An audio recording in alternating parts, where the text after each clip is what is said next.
Hi hello ನಮಸ್ಕಾರ ಎಲ್ರಿಗೂ. ಇದು ಸರ್ವಂ ಆನ್ಲೈನ್ ಎಜುಕೇಷನ್ ವತಿಯಿಂದ ಪ್ರಚಲಿತ ಘಟನೆಗಳ ಸರಣಿ ಪ್ರತಿದಿನ ವಿಡಿಯೋ ಮೂಡಿ ಬರ್ತಾ ಇದೆ. ಮಿಸ್ ಮಾಡ್ಕೋಬೇಡಿ. ಪ್ರತಿದಿನ ಪ್ರಚಲಿತ ಘಟನೆಯ ಮೇಲೆ ಸಾಕಷ್ಟು ವಿಡಿಯೋಗಳು ಅಪ್ಲೋಡ್ ಆಗ್ತಾ ಇರ್ತವೆ. ಸಾಕಷ್ಟು ಪ್ರಯತ್ನಗಳ ನಂತರ ಸದ್ಯಕ್ಕೆ ಮೊಬೈಲಲ್ಲೇ ನಾನು ಕಂಟೆಂಟ್ ಕೊಡೋ ಪ್ರಯತ್ನ ಮಾಡ್ತಾ ಇದ್ದೀನಿ. ಸಾಧ್ಯವಾದಷ್ಟು ಎಕ್ಸಾಮ್ ರಿಲೇಟೆಡ್ ಮೋಸ್ಟ್ ಎಕ್ಸ್ಪೆಕ್ಟೆಡ್ ಬಹಳ ಎಫೆಕ್ಟಿವ್ ಆದಂತಹ ಕರೆಂಟ್ ಅಫೇರ್ಸ್ಗಳಿರ್ತವೆ. ಮಿಸ್ ಮಾಡ್ಕೋಬೇಡಿ. ಆ್ಯಪಲ್ಲಿ ಅಪ್ಲೋಡ್ ಆಗಿರ್ತವೆ. ಆ್ಯಂಡ್ ನಮ್ಮ ಸರ್ವಂ ಆ್ಯಪನ್ನು ಯಾರೆಲ್ಲ ಡೌನ್ಲೋಡ್ ಮಾಡ್ಕೊಂಡಿಲ್ವೋ ವಾಟ್ಸಪ್ ನಂಬರ್ಗೆ ಒಂದು ಮೆಸೇಜ್ ಹಾಕಿ. ಆ ನಂಬರ್ಗೆ ನೀವು ಮೆಸೇಜ್ ಹಾಕಿದರೆ ನಿಮಗೆ ನಮ್ಮ ಆ್ಯಪ್ ಲಿಂಕ್ ಕಳಿಸ್ತೀವಿ. ಇದು 9071594590. ಇದು ನಮ್ಮ ವಾಟ್ಸಪ್ ನಂಬರ್ ಆಗಿರ್ತದೆ. ಆ್ಯಪಲ್ಲಿ ಸಾಕಷ್ಟು ಕೋರ್ಸಸ್ ಇದ್ದಾವೆ. ಇನ್ನೇನು ಪೊಲೀಸ್ ಕಾನ್ಸ್ಟೇಬಲ್ ಹುದ್ದೆಗಳ ನೇಮಕಾತಿ ಶುರುವಾಗೋ ಸಾಧ್ಯತೆ ಇದೆ. ಅಷ್ಟೇ ಅಲ್ಲದೆ ಇನ್ನೂ ವಿವಿಧ ರೀತಿಯ ಯಾವುದೇ ಸ್ಪರ್ಧಾತ್ಮಕ ಪರೀಕ್ಷೆಗೆ ಸಂಬಂಧಪಟ್ಟಂತೆ ಸಾಕಷ್ಟು ಪ್ರಚಲಿತ ಘಟನೆಗಳಾಗಿರ್ಬೋದು, ಮೋಸ್ಟ್ ಎಕ್ಸ್ಪೆಕ್ಟೆಡ್ ಕ್ವಶನ್ಸ್ ಆಗಿರ್ಬೋದು, ಮಾಡೆಲ್ ಟೆಸ್ಟ್ ಆಗಿರ್ಬೋದು, ಓಲ್ಡ್ ಕ್ವಶನ್ ಪೇಪರ್ ಆಗಿರ್ಬೋದು, ಚಾಪ್ಟರ್ ವೈಸ್ ಕ್ವಶನ್ ಪೇಪರ್ ಆಗಿರ್ಬೋದು, ಎಲ್ಲನೂ ನಾವು ನಮ್ಮ ಆ್ಯಪಲ್ಲಿ ಸರ್ವಂ ಆ್ಯಪಲ್ಲಿ ಕೊಡ್ತಾ ಇದ್ದೀವಿ. ನಿಮಗೇನಾದರೂ ಗೊತ್ತಾಗಲಿಲ್ಲ ಅಂದರೆ ಈ ನಂಬರ್ಗೆ ವಾಟ್ಸಪ್ ಮೆಸೇಜ್ ಮಾಡಿ, ಇಲ್ಲ ಬೆಳಗ್ಗೆ 10ರಿಂದ 2 ಗಂಟೆವರೆಗೆ ಕಾಲ್ ಮಾಡಿ. ನಿಮಗೆ ನಮ್ಮ ಫ್ಯಾಕಲ್ಟಿ ಕಂಪ್ಲೀಟ್ ಡೀಟೇಲ್ ಕೊಡ್ತಾರೆ ನಮ್ಮ ಕೋರ್ಸಸ್ ಬಗ್ಗೆ, ಯಾವ ರೀತಿ ಪರ್ಚೇಸ್ ಮಾಡಬೇಕು, ಹೇಗೆ ಏನು ಅಂತ. ಶುರು ಮಾಡೋಣ. ಇದು ಜನವರಿ ತಿಂಗಳ 1ನೇ ತಾರೀಕು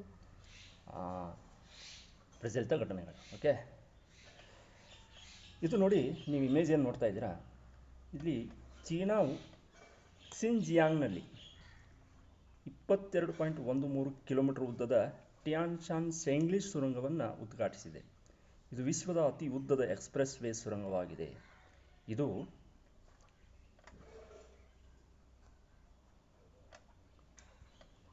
G0711 ಉರುಮ್ಕಿ ಯುಲಿ ಎಕ್ಸ್ಪ್ರೆಸ್ ವೇ ಭಾಗವಾಗಿದೆ ಮತ್ತು ಟಿಯಾನ್ಶಾನ್ ಪರ್ವತಗಳಾದ್ಯಂತ ಪ್ರಯಾಣದ ಸಮಯವನ್ನು 7 ಗಂಟೆಗಳಿಂದ ಸುಮಾರು 20 ನಿಮಿಷಗಳವರೆಗೆ ಕಡಿಮೆ ಮಾಡುತ್ತದೆ.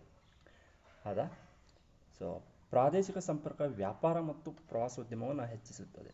ಅತ್ಯಾಧುನಿಕ ಹಾರ್ಡ್ ರಾಕ್ EBM ತಂತ್ರಜ್ಞಾನವನ್ನು ಬಳಸಿಕೊಂಡು ನಿರ್ಮಿಸಲಾದ ಈ ಸುರಂಗವು ಆರ್ಥಿಕ ಏಕೀಕರಣವನ್ನು ಬಲಪಡಿಸುತ್ತದೆ, ಇಂಧನ ಮತ್ತು ಕೃಷಿಗೆ ಲಾಜಿಸ್ಟಿಕ್ ಅನ್ನು ಸುಧಾರಿಸುತ್ತದೆ ಮತ್ತು ಉತ್ತರ ಮತ್ತು ದಕ್ಷಿಣ ಕ್ಸಿನ್ಜಿಯಾಂಗ್ ನಡುವೆ ಪ್ರವೇಶವನ್ನು ಸುಗಮಗೊಳಿಸುತ್ತದೆ. ಸುಸ್ಥಿರ ಅಭಿವೃದ್ಧಿ ಮತ್ತು ಜನರು ಮತ್ತು ಸರಕುಗಳ ವೇಗದ ಚಲನೆಯನ್ನು ಸಕ್ರಿಯಗೊಳಿಸುತ್ತದೆ. ಇದು ಚೀನಾ ಏನು ಮಾಡಿದರೆ, ಕ್ಸಿನ್ಜಿಯಾಂಗ್ನಲ್ಲಿ 22.13 ಕಿಲೋಮೀಟರ್ ಉದ್ದದ ಟಿಯಾನ್ಶಾನ್ ಶೆಂಗ್ಲಿ ಸುರಂಗ, ಅದನ್ನು ನೋಟ್ ಮಾಡ್ಕೊಳ್ಳಿ. ಟಿಯಾನ್ಶಾನ್ ಶೆಂಗ್ಲಿ ಸುರಂಗ ಅದರ ಹೆಸರು. ಪ್ರಶ್ನೆ ಹೈಲೈಟ್ ಆದರೆ ಇದೆ. ಇನ್ನೊಂದು ಏನಾಗ್ಬೋದು, 22.13 ಕಿಲೋಮೀಟರ್ ನಿರಂತರ ಸುರಂಗ ಇದೆ. ನೆಕ್ಸ್ಟ್ ಕರೆಂಟ್ ಅಫೇರ್ಸ್ ನೋಡೋಣ ಏನಿದೆ ಅಂತ. ಓಕೆ, ಎಸ್,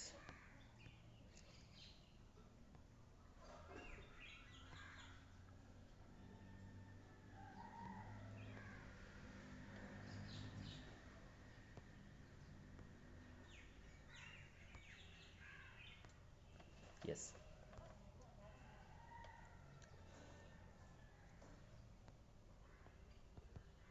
ಒಂದು ನಿಮಿಷ. ಫಸ್ಟ್ ವಿಡಿಯೋ ಆಗಿದೆಯಲ್ಲ,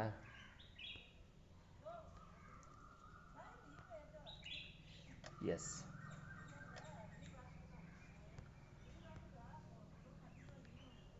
ಇಸ್ರೇಲ್ ಅಧಿಕೃತವಾಗಿ ಸೊಮಾಲಿಲ್ಯಾಂಡನ್ನು ಸ್ವತಂತ್ರ ಮತ್ತು ಸಾರ್ವಭೌಮ ರಾಷ್ಟ್ರವೆಂದು ಗುರುತಿಸಿದೆ.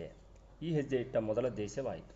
ಅಬ್ರಹಾಂ ಒಪ್ಪಂದಗಳಿಗೆ ಸಂಬಂಧಿಸಿದ ಈ ನಿರ್ಧಾರವನ್ನು ಸೊಮಾಲಿಲ್ಯಾಂಡ್ ಅಧ್ಯಕ್ಷ ಅಬ್ದುಲ್ ರಹಮಾನ್ ಮೊಹಮ್ಮದ್ ಅಬ್ದುಲ್ಲಾಹಿ ಸ್ವಾಗತಿಸಿದರು ಮತ್ತು ಕೃಷಿ, ಆರೋಗ್ಯ, ತಂತ್ರಜ್ಞಾನ ಮತ್ತು ಆರ್ಥಿಕ ಅಭಿವೃದ್ಧಿಯಲ್ಲಿ ಸಹಕಾರದ ಬಯಕೆಯನ್ನು ವ್ಯಕ್ತಪಡಿಸಿದರು. ಸೊಮಾಲಿಯಾ, ಆಫ್ರಿಕನ್ ಒಕ್ಕೂಟ ಮತ್ತು ಈಜಿಪ್ಟ್ ಈ ಕ್ರಮವನ್ನು ಖಂಡಿಸಿದವು. ಇದು ಪ್ರಾದೇಶಿಕ ಸ್ಥಿರತೆ ಮತ್ತು ಸಾರ್ವಭೌಮತ್ವಕ್ಕೆ ಬೆದರಿಕೆ ಎಂದು ಕರೆದವು. ಈ ಮಾನ್ಯತೆ ಆಫ್ರಿಕಾದ ಕೊಂಬಿನ ಭೌಗೋಳಿಕ ರಾಜಕೀಯವನ್ನು ಪರಿವರ್ತಿಸಬಹುದು ಮತ್ತು ಇಸ್ರೇಲ್ನ ರಾಜತಾಂತ್ರಿಕ ಮತ್ತು ಕಾರ್ಯತಂತ್ರದ ವ್ಯಾಪ್ತಿಯನ್ನು ಹೆಚ್ಚಿಸಬಹುದು. ಇಸ್ರೇಲ್ನ ಅಧಿಕೃತವಾಗಿ ಸೊಮಾಲಿಲ್ಯಾಂಡನ್ನು ಸ್ವತಂತ್ರ ಮತ್ತು ಸಾರ್ವಭೌಮ ರಾಷ್ಟ್ರವೆಂದು ಗುರುತಿಸಿದೆ ಅನ್ನೋದು ತುಂಬ ಹೈಲೈಟ್ ಆಗುವಂತಹ ವಿಷಯ. ಇನ್ನು ನೆಕ್ಸ್ಟ್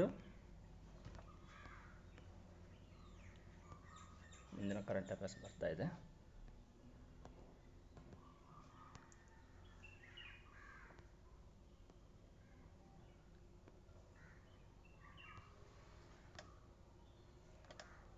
ಎಸ್,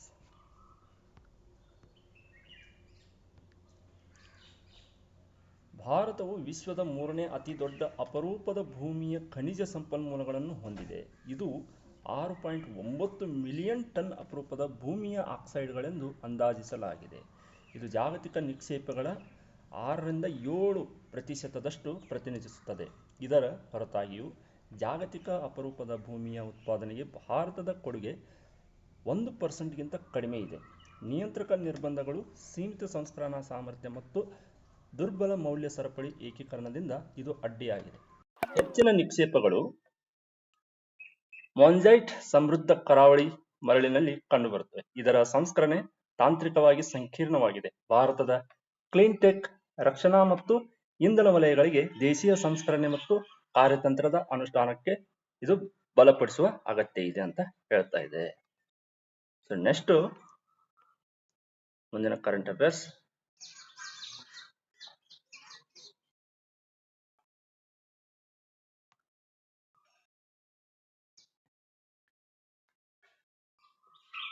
ನಿಮಗೆ ಇಮೇಜ್ ಸಹಿತ ಆದರೆ ಬಹಳ ಚೆನ್ನಾಗಿ ನೆನಪುಳಿತದ ಅನ್ನೋ ಒಂದು ಇಂಟೆನ್ಷನ್ ಅಷ್ಟೇನೆ.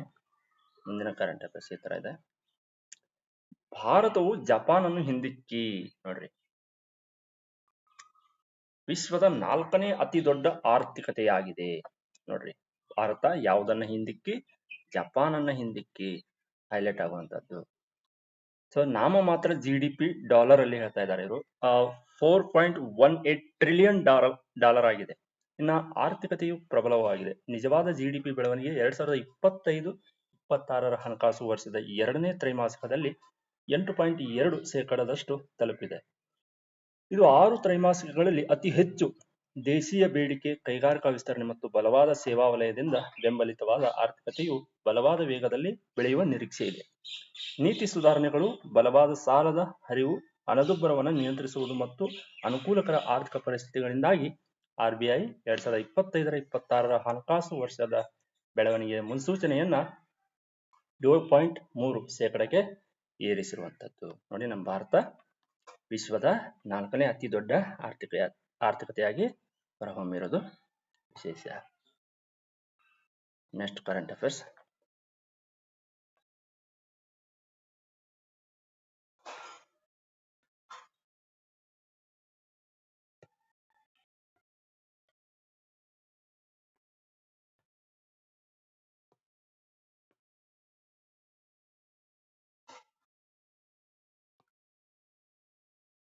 ಒಂದು ನಿಮಿಷ.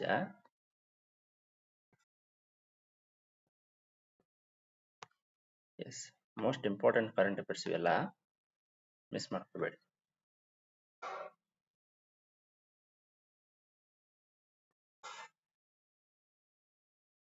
ಸೊ ರಾಷ್ಟ್ರಪತಿ ದ್ರೌಪದಿ ಮುರ್ಮು ಅವರು, ರಾಷ್ಟ್ರಾಧ್ಯಕ್ಷರಾದಂತಹ ದ್ರೌಪದಿ ಮುರ್ಮು ಅವರು ಕಾರ್ಯಾಚರಣಾ ಜಲಾಂತರ್ಗಾಮಿ ನೌಕೆಯನ್ನು ಕೈಗೊಂಡ ಭಾರತದ 2ನೇ ರಾಷ್ಟ್ರಾಧ್ಯಕ್ಷರಾಗಿದ್ದಾರೆ. ಅವರು ಪಶ್ಚಿಮ ಕರಾವಳಿಯಲ್ಲಿರುವ ಕರ್ನಾಟಕದ ಕಾರವಾರ ನೌಕಾನೆಲೆಯಿಂದ INS ವಾಕ್ಸೀರ್ನಲ್ಲಿ ಪ್ರಯಾಣ ಬೆಳೆಸಿದರು. ಪ್ರಾಜೆಕ್ಟ್ 75 ಅಡಿ ನಿಯೋಜಿಸಲಾದ ಈ ಕಲ್ವರಿ ವರ್ಗದ ಜಲಾಂತರ್ಗಾಮಿ ಭಾರತದ ಬೆಳೆಯುತ್ತಿರುವ ಸ್ಥಳೀಯ ನೌಕಾ ಸಾಮರ್ಥ್ಯವನ್ನು ಪ್ರದರ್ಶಿಸುತ್ತದೆ. ನೌಕಾಪಡೆಯ ಮುಖ್ಯಸ್ಥರ ಸಮ್ಮುಖದಲ್ಲಿ ನಡೆಯುವ ಈ ಜಲಾಂತರ್ಗಾಮಿ ನೌಕೆಯು ನಾಗರಿಕ ಮಿಲಿಟರಿ ಸಮನ್ವಯ ಮತ್ತು ಆತ್ಮನಿರ್ಭರ ಭಾರತ ಅದರ ಭಾಗವಾಗಿ ಭಾರತದ ಮುಂದುವರಿದ ನೀರೊಳಗಿನ ಯುದ್ಧ ಸಾಮರ್ಥ್ಯಗಳನ್ನ ಒತ್ತಿ ಹೇಳುತ್ತದೆ. So next important highlights.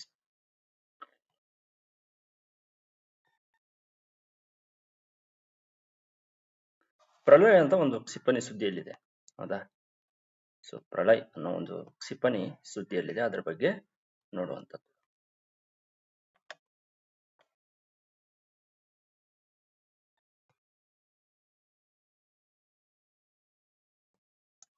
Pralay ಕ್ಷಿಪಣಿಯ ಯಶಸ್ವಿ ಉಡಾಣೆ. ವರ್ಷದ ಕೊನೆಯ ದಿನದಂದು ರಕ್ಷಣಾ ಸಂಶೋಧನೆ ಮತ್ತು ಅಭಿವೃದ್ಧಿ ಸಂಸ್ಥೆ ಅಂದ್ರೆ DRDO ಅಂತ ಏನ್ ಕರಿತೀವಿ, ಸ್ವದೇಶಿ ನಿರ್ಮಿತ ಪ್ರಳಯ್ ಕ್ಷಿಪಣಿ ಉಡಾವಣೆಯನ್ನ ಯಶಸ್ವಿಯಾಗಿ ನಡೆಸಿದಾಗ ಭಾರತ ತನ್ನ ಕಾರ್ಯತಂತ್ರದ ಪರಾಕ್ರಮದ ಪ್ರಬಲ ಪ್ರದರ್ಶನವನ್ನು ನೀಡಿತು. ಒಡಿಶಾದ ಡಾಕ್ಟರ್ ಎಪಿಜೆ ಅಬ್ದುಲ್ ಕಲಾಂ ದ್ವೀಪದಿಂದ ಈ ಪರೀಕ್ಷೆ ನಡೆಯಿತು. ಎಲ್ಲಿರಿ? ಅಬ್ದುಲ್ ಕಲಾಂ ದ್ವೀಪ, ಒಡಿಶಾ ಹೈಲೈಟ್ ಆಗುವಂತ. ಸೊ ಜಿಕೆ ಕ್ವಶನ್ ಇದು, ಅಂದ್ರೆ ಜಿಕೆ ತರ ತಗೋತಾರೆ ಇದನ್ನ. ನಮ್ಗೆ ಕರೆಂಟ್ ಅಫೇರ್ಸ್ ಅಲ್ಲಿ ಏನ್ ನಡೆದಿರ್ತದೋ ಸೊ ಅದನ್ನ ಜಿಕೆ ಹೈಲೈಟ್ ಮಾಡಿ ಕೇಳ್ತಾರೆ, ನೆನಪಿರ್ಲಿ. ಸೊ ಪ್ರಳಯ ಆಗಿದೆ, ಅದು ಪ್ರಳಯ ಅಂತ ನೋಟ್ ಮಾಡ್ಕೊಳ್ಳಿ.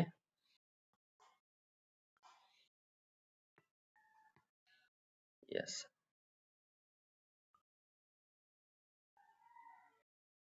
ಸೊ ನಿಮಗೆ ಇದು PDF ಬೇಕಂತಂದ್ರೆ ನಮ್ಮ ಆಪ್ ಡೌನ್ಲೋಡ್ ಮಾಡ್ಕೊಳ್ಳೇಬೇಕು. ಆಪ್ ಅಲ್ಲೇ ನಿಮಗೆ ಕರೆಂಟ್ ಅಫೇರ್ಸ್ ಕೋರ್ಸ್ ಇಲ್ಲಿ, ಅಲ್ಲಿ ನಾವು PDF ಅನ್ನ ಅಪ್ಲೋಡ್ ಮಾಡ್ತೀವಿ. ಎಸ್. ಇನ್ನ ಪ್ರಳಯ ಒಂದು ಅಲ್ಪ ಶ್ರೇಣಿಯ ಬ್ಯಾಲಿಸ್ಟಿಕ್ ಕ್ಷಿಪಣಿ ಆಗಿದ್ದು ಸುಮಾರು 150ರಿಂದ 500 ಕಿಲೋಮೀಟರ್ಗಳ ವ್ಯಾಪ್ತಿಯನ್ನು ಹೊಂದಿದೆ. ಈ ಕ್ಷಿಪಣಿಯು ಸುಮಾರು 350 ರಿಂದ ಹಿಡಿದು 700 ಕಿಲೋಗ್ರಾಂಗಳಷ್ಟು ತೂಕದ ಸಾಂಪ್ರದಾಯಿಕ ಹೈ ಸ್ಫೋಟಕ ಸಿಡಿತಲೆಗಳನ್ನ, ಬಾಂಬ್ಗಳಂತ ಏನ್ ಹೇಳ್ತೀವಿ, ಹೊಂದಿದ್ದು ಶತ್ರು ಬಂಕರ್ಗಳು, ವಾಯುನೆಲೆಗಳು ಮತ್ತು ಕಾರ್ಯತಂತ್ರದ ಗುರಿಗಳ ಮೇಲೆ ಭಾರಿ ಹಾನಿಯನ್ನ ಉಂಟು ಮಾಡುತ್ತೆ. ಇನ್ನ ಸಾಲ್ವೋ ಉಡಾವಣಾ ತಂತ್ರವು ಶತ್ರು ವಾಯು ರಕ್ಷಣಾ ವ್ಯವಸ್ಥೆಗಳನ್ನು ಪೂರೈಸಲು ಕಡಿಮೆ ಅವಧಿಯಲ್ಲಿ ಬಹು ಕ್ಷಿಪಣಿಗಳನ್ನ ಹಾರಿಸುವುದನ್ನು ಒಳಗೊಂಡಿರುತ್ತದೆ. ಇದರಿಂದಾಗಿ ಅವೆಲ್ಲವನ್ನ ಪ್ರತಿಬಿಂಬಿಸುವುದು ಕಷ್ಟಕರವಾಗುತ್ತದೆ. ಈ ಪರೀಕ್ಷೆಯು ಭಾರತದ ಸ್ಥಳೀಯ ರಕ್ಷಣಾ ತಂತ್ರಜ್ಞಾನ ಮತ್ತು ಆಧುನಿಕ ಯುದ್ಧ ತಂತ್ರಗಳಲ್ಲಿ ಬೆಳೆಯುತ್ತಿರುವ ಪ್ರಾವೀಣ್ಯತೆಯನ್ನ ಸ್ಪಷ್ಟವಾಗಿ ಪ್ರದರ್ಶಿಸ್ತಾ ಇದೆ. ಓಕೆ. ಸೊ ಇದು ಜನವರಿ 1ನೇ ತಾರೀಕಿಂದು. ಜನವರಿ 2ನೇ ತಾರೀಕಿನ ಕರೆಂಟ್ ಅಫೇರ್ಸ್ ಅನ್ನ ಸ್ವಲ್ಪ ನೋಡೋಣ. S. Global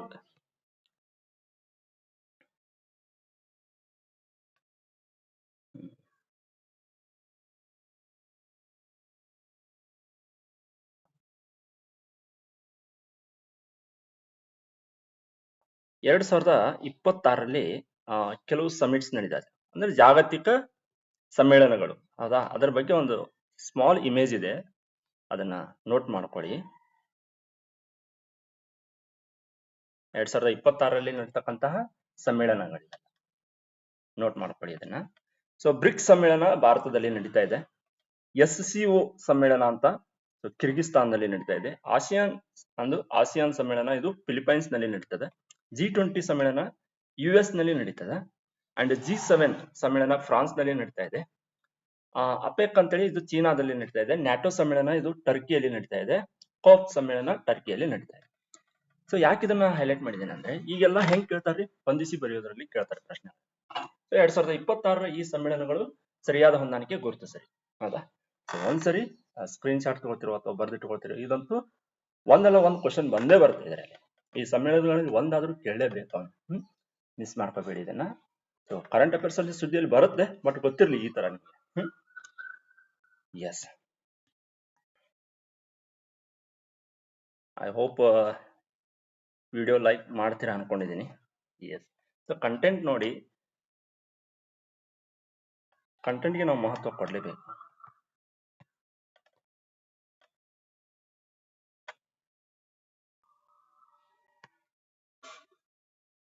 S. Next image ಬರ್ತಾ ಇದೆ. ಅಂದ್ರೆ ಇಮೇಜ್ ಥ್ರೂ ನಿಮಗೇನು ಒಂದು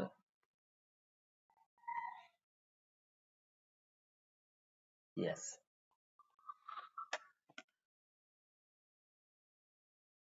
ಕೇಂದ್ರ ಸರ್ಕಾರವು ನೋಡಿ, ಕೇಂದ್ರ ಸರ್ಕಾರವು ಜೀವ ವೈವಿಧ್ಯ ಸಂರಕ್ಷಣೆಗಾಗಿ ಉತ್ತರ ಪ್ರದೇಶದ ಪಾರ್ವತಿ ಆರ್ಗಾ ಪಕ್ಷಿಧಾಮವನ್ನ ಪರಿಸರ ಸೂಕ್ಷ್ಮ ವಲಯ ಎಂದು ಘೋಷಿಸಿದೆ. ಸೊ ಪ್ರಶ್ನೆ ಏನಾಗಬಹುದು, ಪಾರ್ವತಿ ಆರ್ಗಾ ಅಂತ ಹೇಳಿ. ಹೌದಾ? ಸೊ ಈ ಒಂದು ಪಕ್ಷಿಧಾಮ ಯಾವ ರಾಜ್ಯದಲ್ಲಿ ಕಂಡು ಬರುತ್ತೆ ಅಂತ ನೋಟ್ ಮಾಡ್ಕೊಳ್ಳಿ, ಹೈಲೈಟ್ ಮಾಡ್ತೀನಿ. ಸೊ ಇದನ್ನ ಸ್ಪೆಷಲ್ ಅಂದ್ರೆ ಪರಿಸರ ಸೂಕ್ಷ್ಮ ವಲಯ ಅಂತ ಹೇಳಿ. ಎಸ್. ಉತ್ತರ ಪ್ರದೇಶ್ ನೋಟ್ ಮಾಡ್ಕೊಳ್ಳಿ, ಪಕ್ಷಿಧಾಮ ಇದೊಂದು. ಹೌದಾ? ಯಾವ ರೀತಿ ಪ್ರಶ್ನೆ ಹೈಲೈಟ್ ಮಾಡ್ತಾರೆ ಹೇಳಕ್ಕಾಗಲ್ಲ. ಅದೊಂದು ಪಕ್ಷಿಧಾಮನ, ಹುಲಿ ಅಭಯಾರಣ್ಯನ, ಹಿಂಗೆ. ಸೊ ಪರಿಸರ ಸೂಕ್ಷ್ಮ ವಲಯ ಅಂತ ಘೋಷಿಸಿರೋದು. ಸರಿಸುಮಾರು 1084 ಹೆಕ್ಟೇರ್ಗಳಷ್ಟು ವಿಸ್ತೀರ್ಣದಲ್ಲಿರುವ ಈ ಜೌಗು ಪ್ರದೇಶವು ಮಧ್ಯ ಏಷ್ಯಾ ಮತ್ತು ಟಿಬೆಟ್ನ ವಲಸೆ ಹಕ್ಕಿಗಳು ಸೇರಿದಂತೆ ಹಲವಾರು ಪಕ್ಷಿ ಪ್ರಭೇದಗಳಿಗೆ ನಿರ್ಣಾಯಕ ಆವಾಸ ಸ್ಥಾನವಾಗಿದೆ. ESSZ ಸ್ಥಿತಿಯು ಹಾನಿಕಾರಕ ಚಟುವಟಿಕೆಗಳನ್ನು ನಿಯಂತ್ರಿಸುತ್ತದೆ ಮತ್ತು ದುರ್ಬಲವಾದ ಜೌಗು ಪ್ರದೇಶದ ಪರಿಸರ ವ್ಯವಸ್ಥೆಯನ್ನು ರಕ್ಷಿಸುತ್ತದೆ ಮತ್ತು ಸುಸ್ಥಿರ ಪ್ರಕೃತಿ ಆಧಾರಿತ ಪ್ರವಾಸೋದ್ಯಮವನ್ನು ಉತ್ತೇಜಿಸುತ್ತದೆ. ಯಾಕೆ ಕೆಲವು ಸ್ಥಳಗಳನ್ನ ಪರಿಸರ ಸೂಕ್ಷ್ಮ ವಲಯ ಅಂತ ಗುರುತಿಸ್ತಾರೆ ಅಂತಂದ್ರೆ, ನೈಸರ್ಗಿಕವಾಗಿ ಕೆಲವು ಆವಾಸ ಸ್ಥಾನಗಳು ವನ್ಯಜೀವಿಗಳಿಗೆ, ಪ್ರಾಣಿ ಪಕ್ಷಿಗಳಿಗೆ, ಹೌದಾ, ಆ ವಾತಾವರಣಕ್ಕೆ ಅವು ಹೊಂದ್ಕೊಂಡಿರ್ತಾವ್ರೆ, ಹೌದಾ. ಹಾಗಾಗಿ ಅಲ್ಲಿ ಮಾನವನ ದುಷ್ಕೃತ್ಯಗಳಿಂದ, ಚಟುವಟಿಕೆಗಳಿಂದ ಆ ಪರಿಸರ ವ್ಯವಸ್ಥೆ ನಾಶ ಆಗಬಾರದು ಅಂತೇಳಿ ಮುನ್ನೆಚ್ಚರಿಕಾ ಕ್ರಮವಾಗಿ ಅದನ್ನ ಪರಿಸರ ಸೂಕ್ಷ್ಮ ವಲಯ ಅಂತ ಗುರುತಿಸ್ತಾರೆ. ಅದು ಪರಿಸರ ಸೂಕ್ಷ್ಮ ವಲಯ ಅಂತ ಗುರುತಿಸಾದ್ಮೇಲೆ ಅದೊಂದು ಗಿಡನೂ ಕಡಿಯಕ್ಕಾಗಲ್ಲ, ಅಲ್ಲಿ ಯಾವುದೇ ಕೈಗಾರಿಕಾ ಚಟುವಟಿಕೆ ಕೈಗೊಳ್ಳಕ್ಕಾಗಲ್ಲ, ಮನೆ ಕಟ್ಟಕ್ಕಾಗಲ್ಲ, ಅಥವಾ ಹೊಲ ಗದ್ದೆ ಮಾಡ್ತೀನಿ ನಾನು, ಅದನ್ನ ಒಟ್ಟಿನಲ್ಲಿ ಅದನ್ನ ನಾಶ ಮಾಡಿದಾಗೆ ಅದು ಹೇಗಿದೆಯೋ ಹಾಗೇ ಉಳಿಸ್ಬೇಕು. ಅದನ್ನ ಜೌಗು ಪ್ರದೇಶ ಅಂತ ಹೇಳ್ತಾರೆ. ಎಸ್, ನೆಕ್ಸ್ಟ್ ಟಾಪಿಕ್,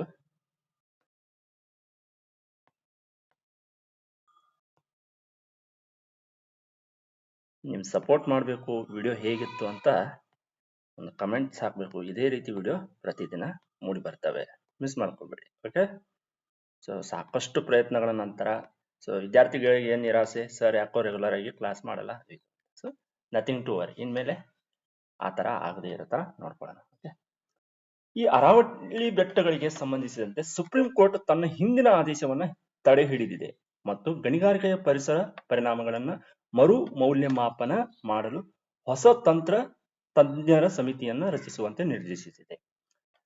ಅರಾವಳಿ ಪ್ರದೇಶದ ವ್ಯಾಖ್ಯಾನದ ಅಸ್ಪಷ್ಟತೆ ಮತ್ತು ಸಂಕುಚಿತ ವ್ಯಾಖ್ಯಾನವು ಅತಿಯಾದ ಗಣಿಗಾರಿಕೆ ಮತ್ತು ಪರಿಸರ ಹಾನಿಗೆ ಕಾರಣವಾಗಬಹುದು ಎಂದು ನ್ಯಾಯಾಲಯ ಕಳವಳ ವ್ಯಕ್ತಪಡಿಸಿದೆ. ಹೊಸ ಸಮಿತಿಯು ಬೆಟ್ಟಗಳು ಮತ್ತು ಪರ್ವತ ಶ್ರೇಣಿಗಳಲ್ಲಿ ವೈಜ್ಞಾನಿಕ ಸ್ಪಷ್ಟತೆ ಮತ್ತು ಸುಸ್ಥಿರ ಗಣಿಗಾರಿಕೆಯ ಸಾಮರ್ಥ್ಯವನ್ನು ನಿರ್ಣಯಿಸುತ್ತದೆ. ಇದೊಂದು ಪ್ರಚಲಿತ ಘಟನೆಯಲ್ಲಿ ಇರುವಂತದ್ದು. ನೆಕ್ಸ್ಟ್ ಇಂಪಾರ್ಟೆಂಟ್ ಇದೆ ನೋಡಿ,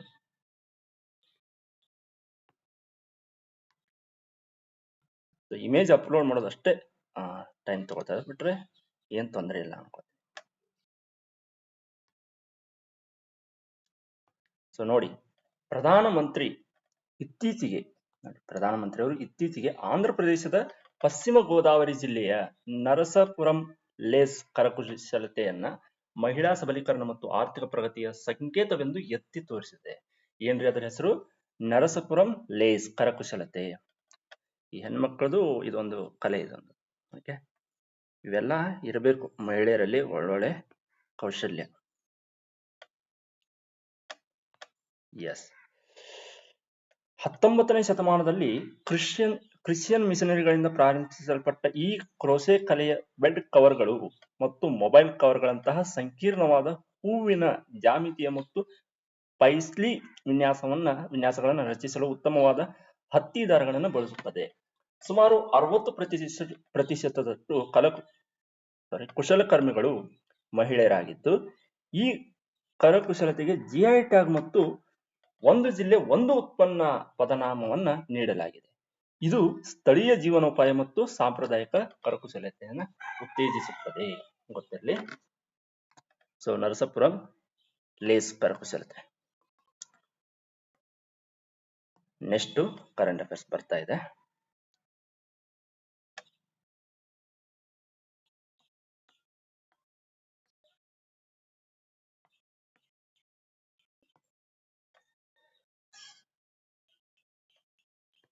ಇನ್ನೊಂದು ವಿಶೇಷ ಕರೆಂಟ್ ಅಫೇರ್ಸ್ ಇದೆ.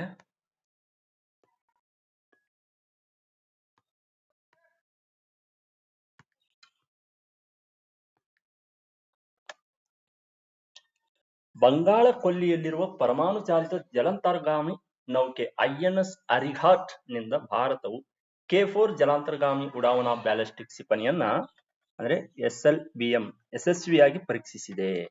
DRDO ಅಭಿವೃದ್ಧಿಪಡಿಸಿದ K4 3500 ಕಿಲೋಮೀಟರ್ ವ್ಯಾಪ್ತಿಯನ್ನ ಹೊಂದಿದ್ದು 2.5 ಟನ್ ಪರಮಾಣು ಸಿಡಿತಲೆಯನ್ನ ಸಾಗಿಸುವ ಸಾಮರ್ಥ್ಯವನ್ನ ಇದು ಹೊಂದಿದೆ.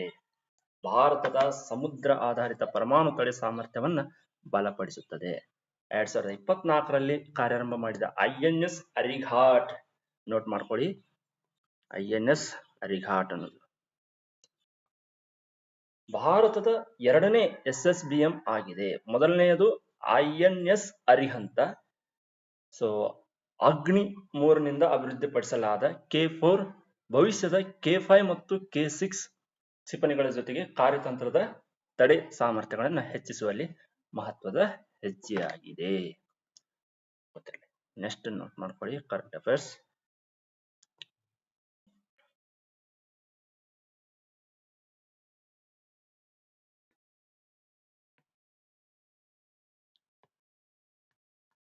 ಇದು ಇಮೇಜ್ ಏನ್ ಬೇಡ, ಡೊನಾಲ್ಡ್ ಟ್ರಂಪ್ ಅವ್ರನ್ನ ನೀವು ನೋಡೇ ಬಿಟ್ಟಿದ್ದೀರಾ. ಓಕೆ, ಅಮೆರಿಕದ ಮಾಜಿ ಅಧ್ಯಕ್ಷ ಡೊನಾಲ್ಡ್ ಟ್ರಂಪ್ ಅವರಿಗೆ ಇಸ್ರೇಲ್ನ ಅತ್ಯುನ್ನತ ನಾಗರಿಕ ಗೌರವವಾದ ಇಸ್ರೇಲ್ ಶಾಂತಿ ಪ್ರಶಸ್ತಿಯನ್ನ, ಈಗ ನಮ್ಮ ಭಾರತದ ಅತ್ಯುನ್ನತ ನಾಗರಿಕ ಪ್ರಶಸ್ತಿ ಅಂದ್ರೆ ಅದು ಭಾರತ ರತ್ನ. ಸೊ ಹಂಗೆ ಇಸ್ರೇಲ್ನ ಅತ್ಯುನ್ನತ ನಾಗರಿಕ ಗೌರವ ಇಸ್ರೇಲ್ ಶಾಂತಿ ಪ್ರಶಸ್ತಿಯನ್ನ ನೀಡುವುದಾಗಿ ಇಸ್ರೇಲ್ ಪ್ರಧಾನಿಯವರು ಬೆಂಜಮಿನ್ ನೆತನ್ಯಾಹು ಘೋಷಿಸಿದರು. ಈ ನಿರ್ಧಾರವು ಅಭೂತಪೂರ್ವವಾಗಿದೆ, ಏಕೆಂದ್ರೆ ಈ ಪ್ರಶಸ್ತಿಯನ್ನ ಇಸ್ರೇಲಿ ಅಲ್ಲದವರಿಗೆ ಇದುವರೆಗೆ ನೀಡಲಾಗಿದೆ. ಅಂದ್ರೆ ಈ ಪ್ರಶಸ್ತಿಯನ್ನ ಕೇವಲ ಇಸ್ರೇಲ್ ಜನರಿಗೆ ಮಾತ್ರ ನೀಡಲಾಗಿತ್ತು, ಇಲ್ಲಿವರೆಗೆ ಯಾರಿಗೂ ಬೇರೆ ದೇಶದವ್ರಿಗೆ ಕೊಟ್ಟಿಲ್ಲ ಅವರು. ಹಾಗಾಗಿ ಇದು ಪ್ರಥಮ ಹೆಜ್ಜೆ. ಶಾಂತಿ ವಿಭಾಗದಲ್ಲಿ ಈ ಪ್ರಶಸ್ತಿಯನ್ನು ಮೊದಲ ಬಾರಿಗೆ ನೀಡಲಾಗುತ್ತಿದೆ. ಮಧ್ಯಪ್ರಾಚ್ಯ ರಾಜತಾಂತ್ರಿಕೆಯಲ್ಲಿ ಟ್ರಂಪ್ ಅವರ ಪಾತ್ರ ಮತ್ತು ಇಸ್ರೇಲ್ಗೆ ಅವರ ಬೆಂಬಲವನ್ನ ಈ ಗೌರವ ಗುರುತಿಸ್ತಾ ಇದೆ. ಸೊ ಇಷ್ಟು ಜನವರಿ 1, 2, 3ರ ಕಂಪ್ಲೀಟ್ ಒಂದು ಕರೆಂಟ್ ಅಫೇರ್ಸ್ ಆಗಿರುತ್ತೆ. ಇನ್ನು ಮುಂದುವರೆದಂತೆ ನೆಕ್ಸ್ಟ್ ವಿಡಿಯೋದಲ್ಲಿ ನಾವು ಮತ್ತೆ ಭೇಟಿಯಾಗೋಣ.